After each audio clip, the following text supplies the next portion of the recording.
আসসালামু আলাইকুম। আপনার সাথে একটা বিষয় শেয়ার করি। এই যে রাস্তাটা দেখতে পাচ্ছেন, তো এই রাস্তাটা বেশি দিন হয়নি, এটা কাজ করা হয়েছিল। অনেক ভালো ছিল রাস্তাটা। দেখেন এই রাস্তাটা এখন দেখেন কী অবস্থা।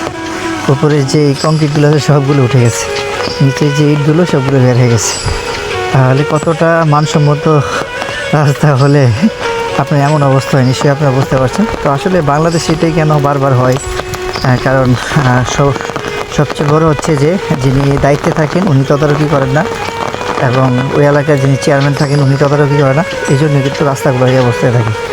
প্রত্যেকটা এলাকা দেখবেন সারা বাংলাদেশে একই অবস্থা। রাস্তাগুলো করে এক বছর যাইতে না যেতেই রাস্তাগুলোর অবস্থা এমন হয়ে যায়। দেখুন কী অবস্থা হয়েছে, ভালো রাস্তা। তাহলে আপনি আপনি কোথায় যাবেন? বাইরে যান, এমন একটা রাস্তা করলে যতই ঝড় তুফান আসুক না কেন আপনার রাস্তাটা কিছুই হবে না। তাহলে বাংলাদেশ হচ্ছে পৃথিবীর মধ্যে আমার মনে হয় সবচেয়ে সুরের দেশ হচ্ছে বাংলাদেশ, যেখানে আপনার যাকে যে ব্যাপারে সেভাবে আপনার খেতে মন চায়। এই হচ্ছে অবস্থা আমাদের। তো যাই হোক, সচেতনতা ভিডিওটা শেয়ার করে দেবেন। এবং যারা রাস্তাগুলো করেন আপনাদের কাছে অনুরোধ, আপনারা অবশ্যই রাস্তাগুলো ভালোভাবে করেন, ভালো মানের করেন, যাতে মিনিমাম 5-10 বছর যাতে টেকসই হয়, মানুষের যাতে ভোগান্তি না হয়। ধন্যবাদ, ভালো থাকবেন। আসসালামু আলাইকুম।